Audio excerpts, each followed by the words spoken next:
नमस्कार, मैं हूं आपके साथ नम्रता।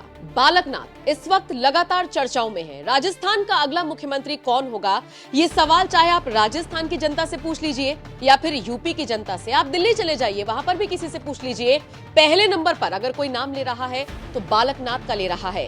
लेकिन अगर मैं आपसे कहूं कि बालकनाथ इस रेस से बाहर हो गए हैं तो जी हां, सूत्रों के हवाले से एक खबर मिल रही है कि सीएम की रेस से बालकनाथ बाहर होते हुए नजर आ रही हैं। और सूत्रों के हवाले से एक खबर सामने क्यों आई है, इसका अंदाजा आप इसी से लगाइए कि बीजेपी के जितने भी सांसद थे राजस्थान में, उन सब ने अपने अपने पद से इस्तीफा दे दिया है। क्योंकि जिन लोगों ने विधायक का चुनाव लड़ा था, जाहिर सी बात है एक साथ दो पदों पर नहीं रह सकते, और इसीलिए चाहे किरोड़ी लाल मीणा हो, चाहे दिया कुमारी हो, अपनी सांसदी से इस्तीफा देकर अब वो आगे बढ़ गए हैं। लेकिन अगर आप अलवर से सांसद बालकनाथ के बारे में रिसर्च करेंगे तो कहीं से कहीं तक उनका इस्तीफा नजर नहीं आता। अब जब उन्होंने अपनी सांसदी से इस्तीफा दिया ही नहीं है तो फिर बीजेपी उनके लिए क्या प्लान कर रही है, इसका अंदाजा आप लगा सकते हैं। देखिए, राजस्थान का जो सियासी पारा है वो इस ठंड के मौसम में भी जबरदस्त हाई जा रहा है। राजस्थान का मुख्यमंत्री कौन होगा? वसुंधरा राजे, बालकनाथ, दिया कुमारी, किरोड़ी लाल मीणा, ये चार नाम है। लेकिन सबसे आगे इस रेस में बालकनाथ दौड़ रहे थे, जो अब पीछे हटते हुए नजर आ रही हैं। हालांकि सोशल मीडिया एक्स पर अगर आप एक्टिव हैं तो आप देखेंगे कि बालकनाथ को लेकर लगातार ट्रेंड्स चलाए जा रहे हैं, उनको लेकर हैशटैग्स चलाए जा रहे हैं और कहा जा रहा है कि अगला मुख्यमंत्री और कोई नहीं बल्कि बालकनाथ ही होंगे। लेकिन जिस तरह से तमाम सांसदों ने तो इस्तीफा दे दिया, लेकिन बालकनाथ अभी भी अलवर सीट से सांसद बने हुए हैं, ये थोड़ा सा असमंजस की स्थिति पैदा कर रहा है। और इसीलिए अब कयास लगाए जा रहे हैं कि बालकनाथ क्या इस सीएम रेस से बाहर हो गए हैं।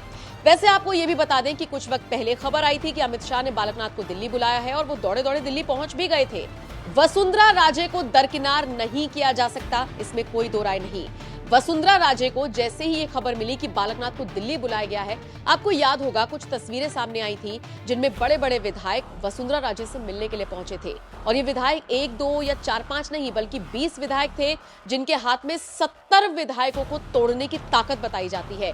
निश्चित तौर पर अब कहा यह जाने लगा है कि वसुंधरा राजे जिस तरह से राजस्थान की राजनीति में अपनी पकड़ रखती हैं, उनको दरकिनार करना, उनको इग्नोर करना बीजेपी को भारी पड़ सकता है। लेकिन राजस्थान की जनता मांगे बालकनाथ, इसको लेकर बीजेपी बहुत कंफ्यूजन की स्थिति में है। बहरहाल अपडेट जो भी आएगी सबसे पहले आप तक पहुंचाएंगे। लेकिन फिलहाल इस वक्त की अपडेट जो आई है वो यही है कि ऐसा लग रहा है कि बालकनाथ अब इस रेस से बाहर हो गए हैं। हालांकि पुख्ता तौर पर यह बात नहीं कही जा सकती, थोड़ा सा आपको इंतजार करना होगा इसके लिए। जैसे ही कोई भी मोहर लगेगी सबसे पहले आप तक पहुंचाएंगे। एक जानकारी आपको और देते चले, बीती शाम एक लेटर हेड की चिट्ठी वायरल हुई। बीजेपी का लेटर हेड था और उस पर बाकायदा लिखा था कि बालकनाथ सीएम बन गए हैं, दिया कुमारी उप मुख्यमंत्री बन गई हैं और किरोड़ी लाल मीणा भी उप मुख्यमंत्री बन गए हैं। लेकिन तुरंत ही बीजेपी राजस्थान की तरफ से इसको ऑफिशियल तौर पर जारी कर दिया गया कि ये फेक है। तो इस तरह की खबरें आपके पास आती रहेंगी। फिलहाल कुछ वक्त के लिए रुक जाइए, सबसे पहले एनएमएफ न्यूज आपको अपडेट करेगा। लेकिन आप ये जरूर बताइए, सीएम रेस से अगर बालकनाथ बाहर होते हैं तो क्या ये सही फैसला होगा बीजेपी का, और आपके हिसाब से राजस्थान का मुख्यमंत्री कौन होना चाहिए? कमेंट बॉक्स में अपनी राय हमें जरूर